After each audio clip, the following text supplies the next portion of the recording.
Oh, you're gonna be taking another. Okay.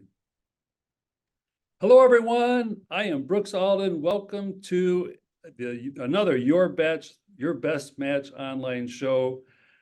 Many are struggling today with dating, relationships, and intimacy, and that's why we do these shows once a month. And also, many are struggling with finding good matches.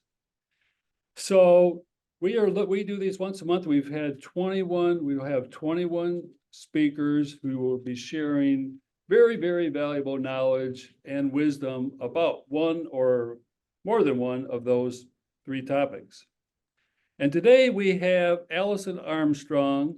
Alison Armstrong did as an exploration of human behavior, her exploration of human behavior began in 1991 with her decision to study men, to find out how she was bringing out the worst in them, and then hopefully how to bring out the best. Her success in understanding men naturally led to studying women's behavior and making vital connections between the two. As her work evolved over decades, Alison now illuminates human characteristics that precede and express themselves regardless of gender, age, and upbringing. She distinguishes normal human instincts that compel both men and women to behave in ways that contradict and undermine our own purposes, goals, values, needs, and relationships. Well, Alison, you have an amazing bio here. You did some great things. I cut out quite a bit of it, or some of it, So Alison is a sought-after speaker and thought leader amongst people with the desire to live empowered lives. Great. Well, thanks for joining us. You're welcome. I'm glad to be here. And we decided to title your interview "Hunting Love." What do you mean by hunting love? I want to hunt love. What do I need? Well, I mean, I love your subtitle of "Find Somebody to Love," and I ended up. I mean, I would have fit right there, like 1990. Before I found out I was a frog farmer, I would have said I was trying to find somebody to love, and after all this time, I have a bit of a reverse relationship to it. That it's more like learning how to love anybody. And once we realize we can actually cause love, we can cause ourselves to feel love, then love isn't scarce anymore. Just like we can cause connection, it isn't scarce. And that keeps us from getting like hooked into, but this is the only person I've ever loved, so they must be the person I'm supposed to be with, when they're a horrible fit, right? Like best match is a huge thing. And after my husband died and I was suddenly single at 58, and it took a while to realize I did want to be in a relationship again, looking for a fit became just okay, I love you. I know I love you. I love people and I love you, but do we fit, right? We got to figure out, do we fit? And so I don't know if you know this about me, Brooks, but my brain, I mean, I look like a normal girl, I think, but my brain works like my father's engineering brain and his father's engineering brain. And so instead of radios, I take people apart, human instincts apart, what I would call human spirit apart, and try to put it back together. And so one of my conclusions would be that instead of finding someone to love, find something to love in everyone, right? When you can find something to love in everyone, and then it's no longer scarce, and then you can even preserve it. So to put it simply, and I explain this in a 2-hour program that I did publicly a couple of weeks ago, is what I've seen is that, I'll just put it this way, okay, in my vernacular, that love, I would assert love itself is infinite and eternal. It doesn't get bigger or smaller. We don't have more or less of it. But in our individual experience, we feel more love, or we feel less love, or we fall in love when we fall out of love. And I wanted to figure out, so what causes that?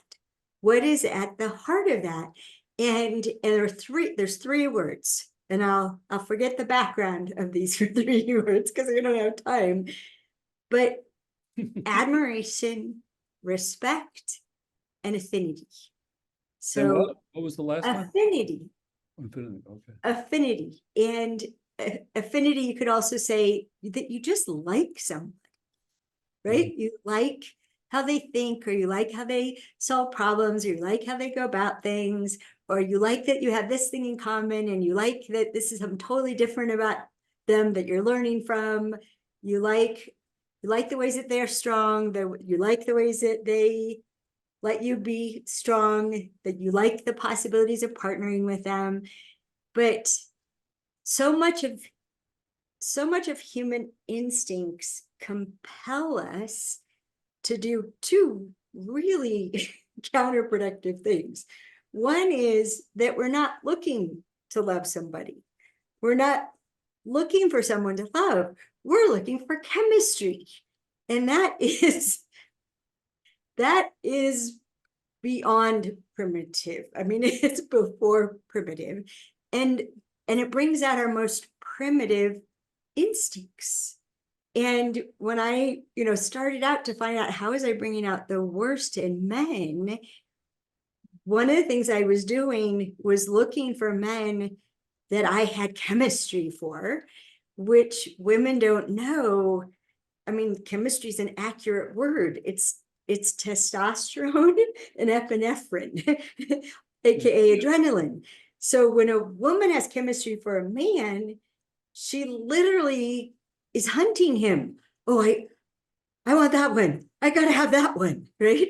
And when a man has chemistry, what I would call too much chemistry. Chemistry is wonderful, right? It lights you up. It's exciting. It makes, intimacy more urgent. It's important. And it's also something we can cause, I found out. When I found out the causes of chemistry in men and women, we can literally cause ourselves to have chemistry for someone that we admire and respect and like. But most people lead with looking for chemistry. And so as a woman, it literally would cause me to do the things that would prevent a man from having admiration and respect and affinity for me. Men don't want to be hunted. And then a woman's, all humans need connection. We're herd and pack animals, but a woman's need for connection has this safety factor deeply embedded in it. And so the things we would do to try to connect with someone we have chemistry for, gentlemen, I'm sorry, but that's how you end up with 10 texts in the middle of your workday, which is what I coach singles in. The first thing to agree to is, what is the text etiquette between us? When, what kind? Try to teach women, ask yes. If you're going to text, do a yes or no question, or just express admiration or affection. Thinking about you fondly. No replies necessary, right? But he probably will reply, thank you. And then you've got that moment of connection. So the other side of this, Brooks, and then I'll let you take this wherever you want, is that it also applies to ourselves, and it sets up this critical dynamic where if we're behaving in ways that causes us to lose admiration and respect and even affinity for ourselves, like so many people, like I just don't like myself when I do that. If we're behaving in those ways, then that affects what we think we deserve. And deserving is another huge mischief maker in human behavior. But then what we'll do is we'll not hold boundaries for people to behave in a way that preserves and even creates more admiration, respect, and affinity. And I mean, and then there's so many things that are backwards, Brooks. Like, part of a man's instinct is don't ever admit to being wrong, because it'll be used against you, maybe for decades. But saying I was wrong, I'm sorry, I was wrong, is one of the things that causes a surge of admiration from women, because we perceive that as an enormous strength. That's not the admission of a weakness. That's an enormous strength to be able to say that. And so that it's all this thing where if we pay attention to admiration, respect, affinity, the space within us to feel love for other people, to see that we can find a way to love everybody. Okay, but now what makes a good fit? What is it that I really need to give? And what do I really need to get? Because relationships aren't fulfilling if you don't get to give what's yours to give. If someone won't receive it, if someone won't value it, men taught me this, Brooks. If someone does not appreciate what you're compelled to give to them, it's torture. It's absolute torture. And I'm just going to stop right there. But I think, oh my gosh, talk about, it's a spiral. It's this whole yeah. spiral that I want to ask a question about that. I want a question about that. What about that? well, have fun. Now you got a big playground. Yeah, I should have taken a note, but no, one thing that I think came up a couple of times though was, this idea about, just finding love everywhere, and I know I had a speaker at the last summit was talking about digging for the gold, find something to love about everybody. You can find it. But the thought was, this idea about if we're, being in scarcity, regarding relationships and love, rather than and so I think we need to be careful about not dwelling on the loneliness and, oh, I don't have a partner, when am I going to find a partner, and just being in love with life and with people and with yourself. That will influence that person and relationship you're looking for more likely and more quickly to come into your life. What do you think about that? I think you're absolutely right, especially if we're doing what we love to do, what expresses who we are, that's the time to pause a moment and look up and see who's noticing. Because they're seeing you as you. And if they're attracted to you while you're doing what you love to do, excellent sign. Just absolutely perfect sign. And the other thing I would say, Brooks, that most women don't know, and this is why where I started in finding out I was bringing out the worst in men, most women are trying to figure out how to get a man to love her. But one of the most important things I learned in studying men all this time, I thought I'd do it for 2 or 3 months, not going on 4 decades, that men naturally love women. And we mostly get in the way of men's love for us because of our expectation that you behave like a woman. And so when you don't behave like a woman, that's when we lose admiration, respect, and affinity for you, because we think if you felt right about us, you would act right, and acting right is how a woman would act. And we don't know how different we are, how different the gender hormones configure our brains, right? I mean, we can see how it configures our bodies, but we don't know very much about how they configure our brains because we're not paying attention to that. But there's a lot of research available now in that department. And so, for example, when a woman is trying to connect with a man and he'll be in the middle of doing something because you guys focus, right? And and then it all changes as we get older. You focus less, you're more available, but we'll interrupt you in order to connect with you, not knowing what we've just done to your mental and emotional space with that interruption. Is like these texts, for example, demanding responses. They just get in the way of a man getting to love us and be in love with us, because we keep disrupting what he needs, right? So we literally have opposing instincts. How we experience safety causes women to interrupt men and causes men to be focused and upset with being interrupted because their productivity falls.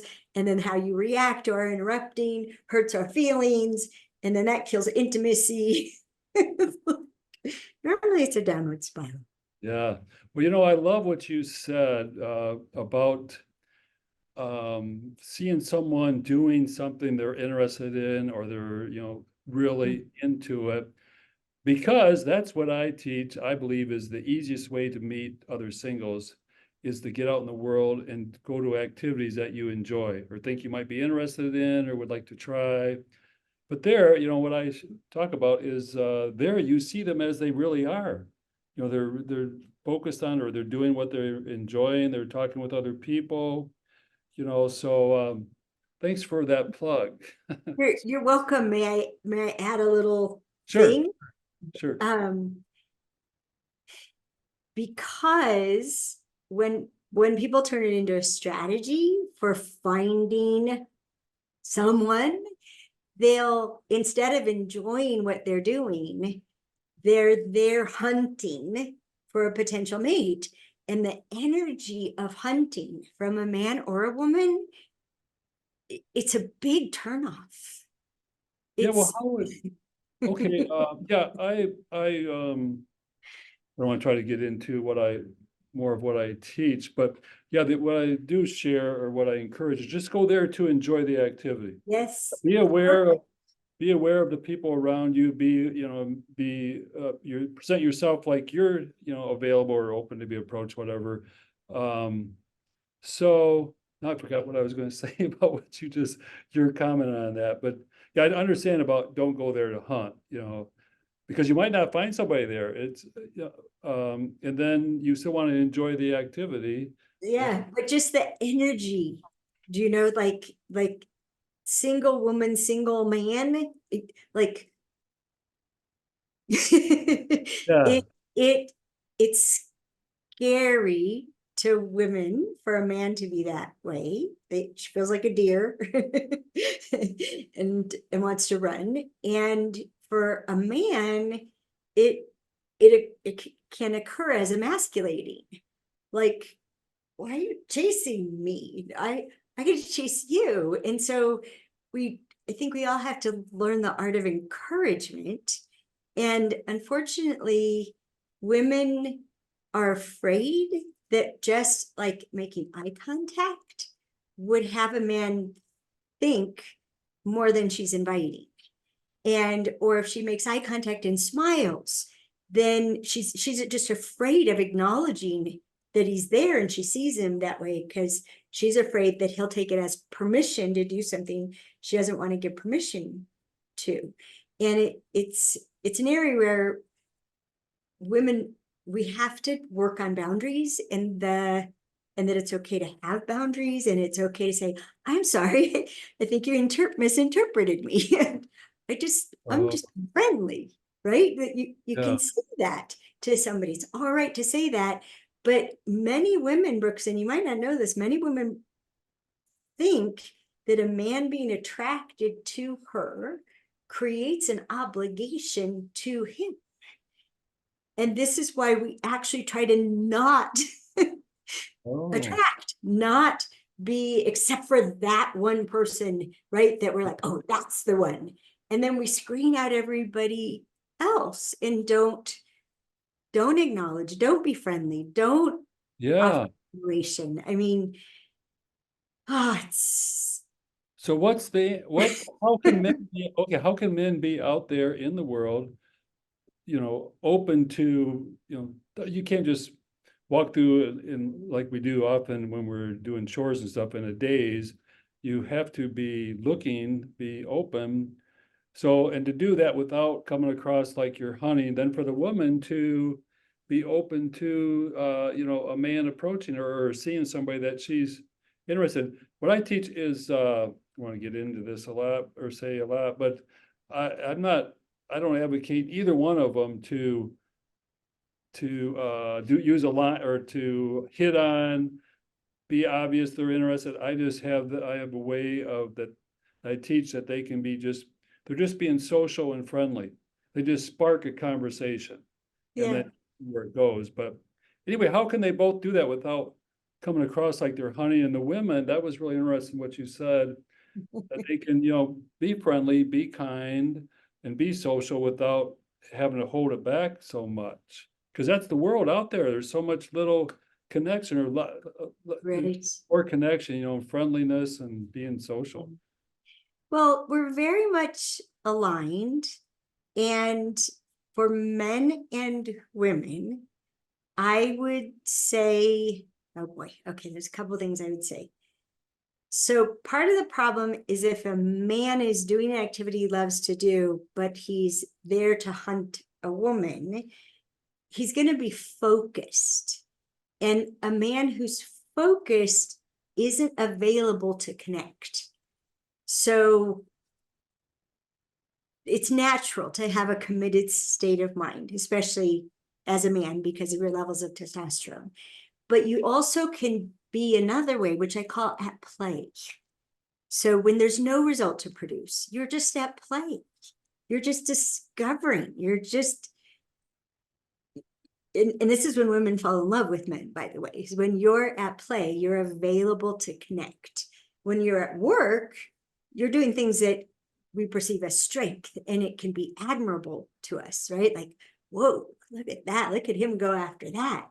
So if you're doing something you enjoy, focus on being at play, being available to connect, and then beware of anyone you have a strong chemical reaction to. Like, oh man, she's hot, right? Or, oh boy, a 10. Okay, the 10's over there. I'm going to face this way and just be with people who I'm attracted to them. Sure, I dump their bones, but I'm not going to sell my soul to do it.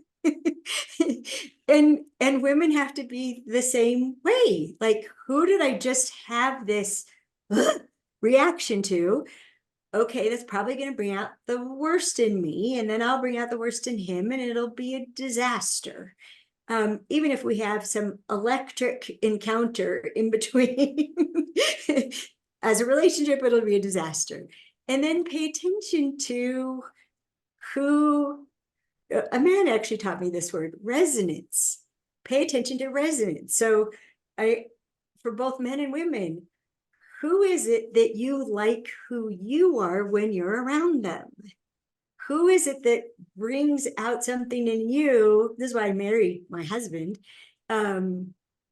He had my best me, right? I loved the me that I was in his presence from the first moment that I met him. Like, there was just this, oh, let's play, right? And we were like these little magnets, but it wasn't chemistry. It wasn't sexual chemistry. It was resonance, which is a kind of spiritual chemistry that's beautiful.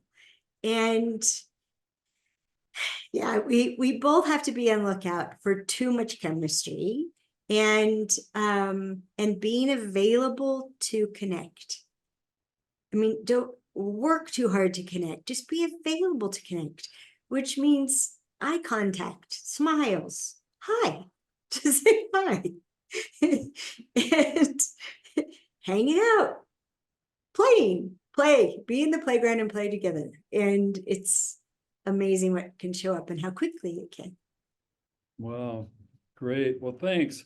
I have one other question here I wanted to ask. Why do Sure. people need, especially with what you shared, why do people need to hunt love? Well, I did that I use that word, I gave you that title.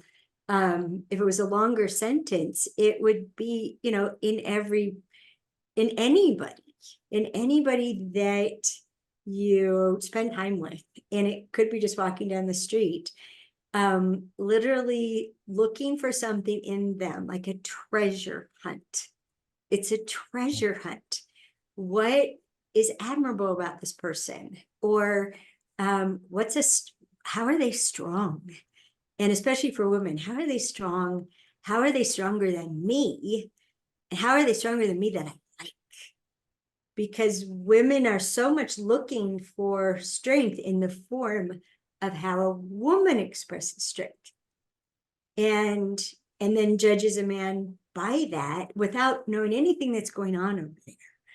Like the first conversation I had with my boyfriend almost 3.5 years ago, it was wonderful, right? We were just there and expressing, and I was just being myself and saying what mattered to me. And every once in a while I'd think in my head, if you're gonna run now. This is me, this is what comes with me. And then the second time we talked, I didn't like it at all. I didn't want to talk to him again. And then I thought about it. Wait a second, why didn't I like it? Well, because he spent the whole time like trying to impress me. He wasn't listening anymore. Oh, trying to impress is a man's reaction to being attracted to a woman. He'll try to impress her. I have this much money. I have this house. I have these contacts. I'm this person in the community. I have this education. Totally natural for a man to do. Well, a woman is naturally posing her body in the most attractive, accentuate the assets position. I can see it across the room. It's hilarious watching two people just in a ping pong in a pinball game, with each other chemically. And so I like stop. I'm like, okay, so here's trying to impress me. So he's attracted. Okay, that's good. I need to be listened to differently. He was just listening to me in the normal way. Oh, and I'm ready to cut off his head when I haven't even asked him to listen to me differently. Wait a second, I practiced 3 chances. You get 3 chances, only 3 chances, which is 3 more chances than most people give people. Yeah. And so then reached out and said, I need to be listened to differently. Are you willing? It was by text. Are you willing to practice listening to me in a different way? And I like to be asked questions. And I know men generally think that's an intrusion of privacy, but any question I ask you is fair for you to ask me. And by the way, what are you looking for anyway? You're easy to love, but we got to find out if we're fit. So what are you looking for? And yeah, it changed everything. And I mean, it's why we have 200 hours of curriculum and programs on our website, because if we understand human instincts and the difference between the male and female expression of that, and obviously it's a spectrum, women are completely capable of being as focused as men do naturally, and men are completely capable of being as open as estrogen does to our brain. But if we don't understand the differences, we keep misinterpreting each other. Like women get so hurt by being ignored by a man. And I have an article under our free stuff on our website, free stuff read. Never be ignored by a man again is what it's called. And it proposes you've probably never been ignored by a man. If a man was going to ignore you, he'd have to focus on just that. Instead of he's merely focused on something else. He's not doing that and ignoring you. That's what a woman can do. Well, I do want you to mention your free gift, but I wanted just if you can answer quickly, because we want to keep it to a certain amount of time. What has influenced women to seek out those same qualities that they like in women, in men? Are you following that? I completely follow it. Just curious. Yeah, it's not voluntary. We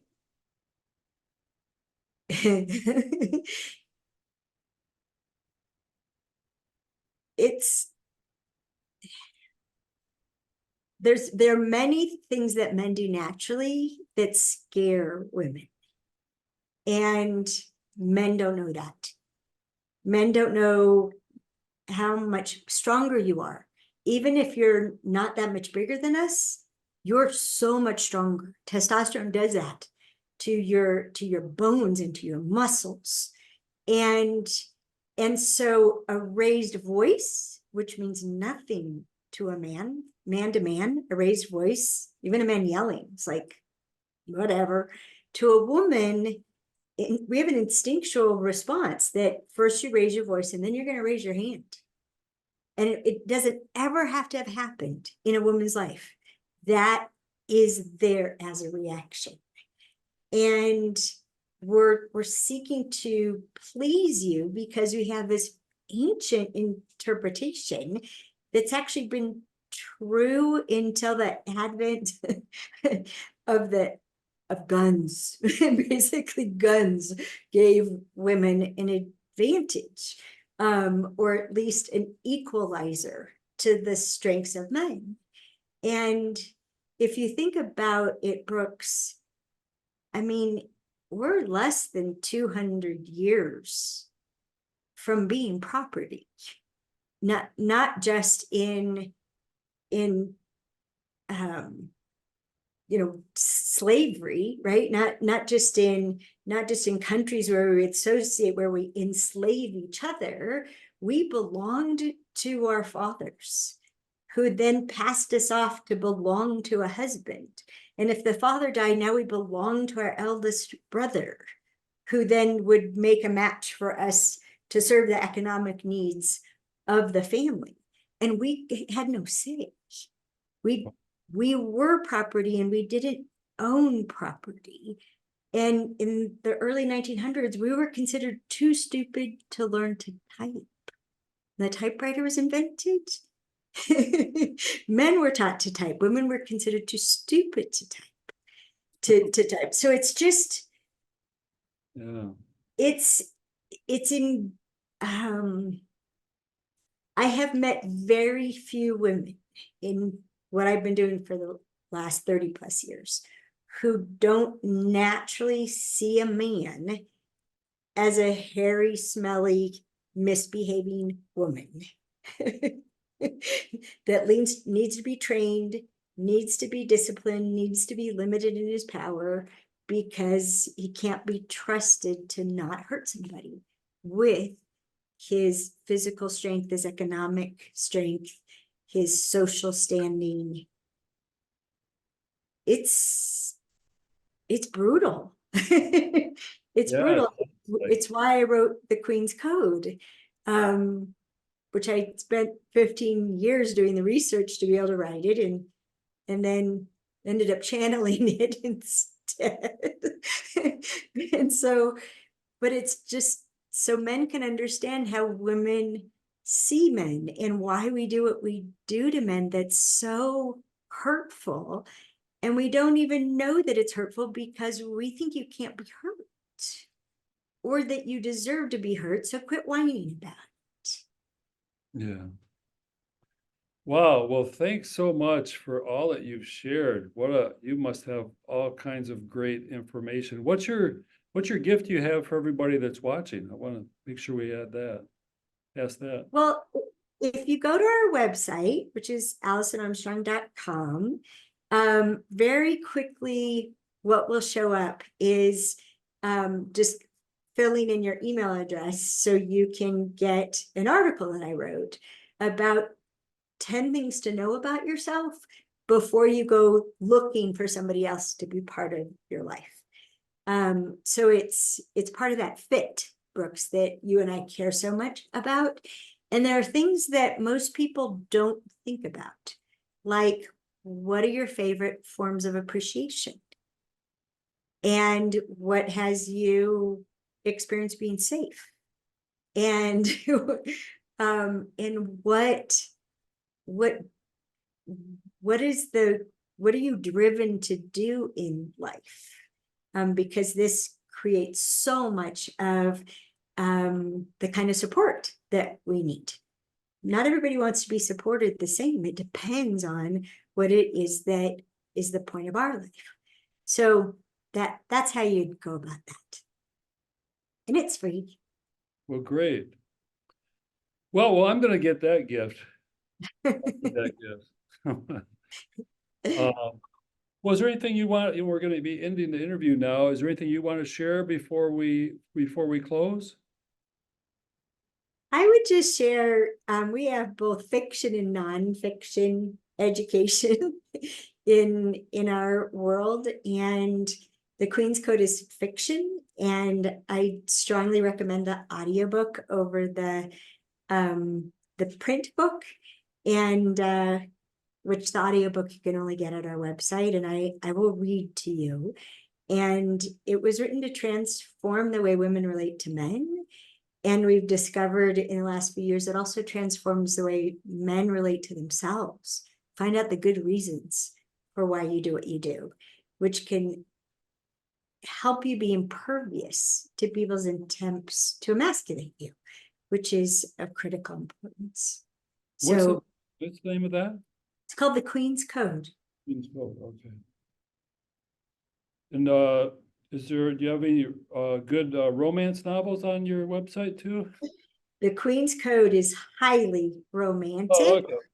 and sexy. Chapter 5, my goodness. Oh boy.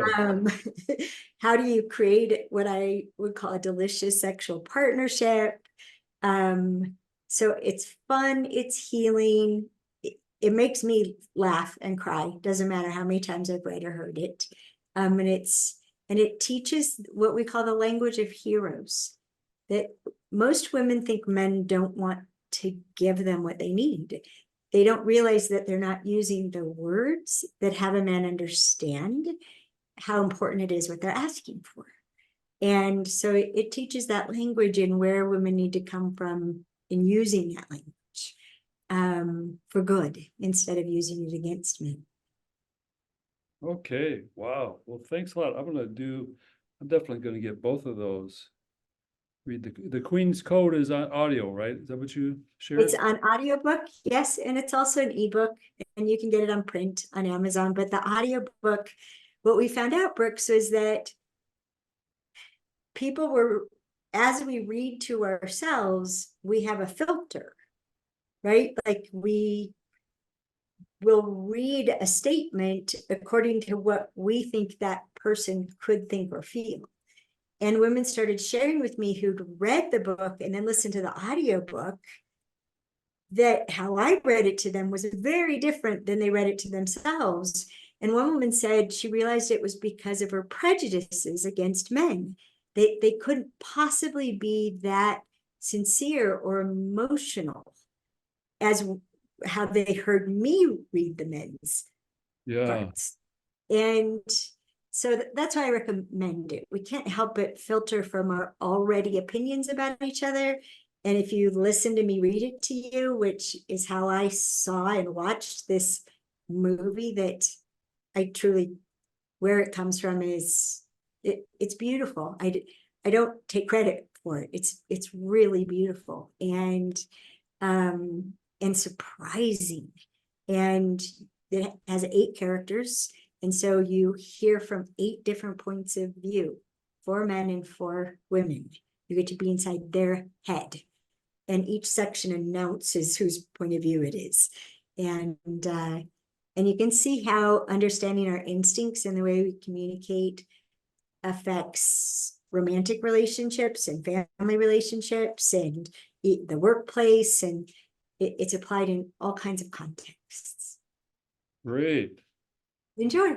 How long you been doing this anyway? Oh, you said 30. 1991, February 1991, I found out I was a frog farmer. As in someone who turns princes into frogs instead of the other way around. Oh, cool. Wow. Yeah. Well, thanks so much for sharing being with us, and everyone that's watching, thank you for joining us. And I encourage you to get Alison's gift and read that book. I'm going to be reading that. That's going to be fun. Right before I go to bed, so it really permeates my mind. Yeah. Listen to it. I mean, I want to listen to it. Yeah. Have a great summit, Brooks. Yeah, thanks. Go ahead and everyone, stay tuned. There'll be another speaker soon. Take care.